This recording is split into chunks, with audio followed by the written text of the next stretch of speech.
Welcome to my YouTube channel. Kuna one day nikopo napita kwenye Instagram, nikakutana na hii post ya Lisa, I don't know ni Lisa Bevere au Bevere, I don't know to pronounce the name correctly, lakini ni mke wa mtumishi mmoja hivi. Post yake ilikuwa nasema, embrace the hidden place. God has you strategically positioned while he prepare you for future promotion. Embrace the hidden places. Let me give you my story and yeah. So growing up, when nilikuwa ni mtu ambaye ni very quiet. Sikuwa nazungumza sana and all that. So it kind of challenging when it comes to giving my opinion kwenye hizo places. Na sometimes kwa sababu ya ukimya wangu au kutokuongea sana niko noticed. Inawezekana nikana point nzuri, inawezekana nikana na idea nzuri, inawezekana kuna kitu kizuri nimefanya, lakini I'm not noticed.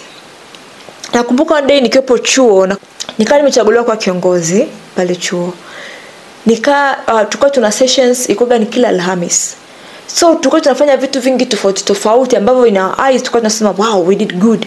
Of course kuna watu walikuwa wanakuja kutupongeza and all that, lakini kuna time ikafika nikaonaga hivi kweli Mungu kuna kitu chochote kile ambacho nakifanya, yani like can be noticed with these people. Yani kaona kama siwi validated enough, siwi appreciated enough, siwi praised enough. Okay.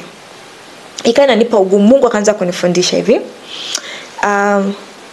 Daudi, sawa, Daudi hakuanzaga tu ikatokea boom akaenda kupigana na Goliath. No. Ila akiwaga kule machungani kule polini, alipigana na dubu, alipigana na simba. No one saw him alivyokuwa anafanya hivyo vitu kule.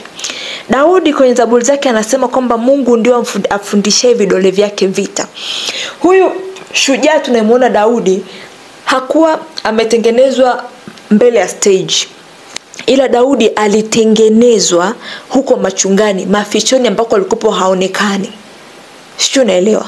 So sometimes Mungu anaweza kukuweka katika mazingira ambayo hakuna watu watakapo wanakuelewa nini unakifanya, au hakuna watu watakapo wanakiona kwa ile thamani au kwa ule ukubwa kitu ambacho unakifanya that time.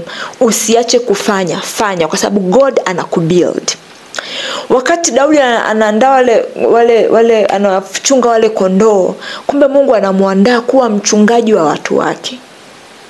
Sio kama that makes sense. So from all that my experience ya kuonekana kama I'm not seen, I'm not good enough, I'm not doing everything enough, nikapataga hiki kitu ambacho kilinisaidia sana. Hiki kitu kinaitwa if sentences tunasema ilikuwa ni hidden but protected. I am hidden but protected. Kwenye seasons ambazo hupigiwi makofi, hakuna kelele nyingi za kukusifia, in those times pia waga sometimes hakunaga kelele yoyote hata kukukosoa. Usione kama you're not seen, God sees you. Sawa. Ukichana kwamba tunatakiwa tuvifanye vitu kwenye maeneo sahihi, watu watuone, tujionyeshe kwa watu, tuoneshe uwezo wetu. Sometimes unaweza kuyafanya yote hayo, lakini God protects you. Sio, unaelewa?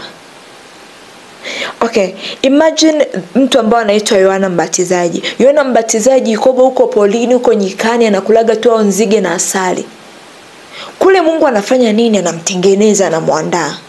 Later akaja akaonekana, na ni kati ya watu ambao wanasema katika manabii wote huko Agano la Kale hakuna aliyokuwa mkubwa kama Yohana Mbatizaji. Sio Musa, sio Ibrahim, hakuna Biblia sasa hakuna aliyokuwa mkubwa kuliko nani? Kuliko Yohana Mbatizaji. Lakini sisi katika Agano Jipya Yohana Mbatizaji ni mdogo sana kwetu. What do I want to tell you? Fanya kitu ambacho ni sahihi bila kujali unapigwa makofi upigiwi. Wewe fanya. You never know Mungu anakuandaa namna gani. Nakumbuka hapo nikiwa chuo, nakaribia sasa kumaliza uongozi na nakaribia kumaliza chuo sasa. Kuna watu wakaanzaga kunifuata. Wakawa wananiambia, "Sister, kuna kitu shaongeaga kwenye siku fulani kilinisaidia hapa." Kuna watu wakaanzaga kunionyesha, wanarekodi niko ibadani pale ninazungumza, wakaanza kuonesha, wakanitumia audios. Sio mmoja, nakuta nakwambia fulani pia anazo kwenye PC yake. Hizi zilikuwa mpaka ngaanza kusema Mungu, kwa nini nilikuwa nanungunika kwamba I'm not seen? Usione kwamba eti sasa mimi nina position ndogo. Usite position ndogo, uko darasani, kuwa serious, jifunze. Wanasemaga kwamba opportunity waga zina favor mtu ambaye yuko prepared. Wewe unaga tuko darasani, kuna samu ya Mungu atakuweka. Ndio hii sentence ya Ulysses inasema kwamba God has you strategically positioned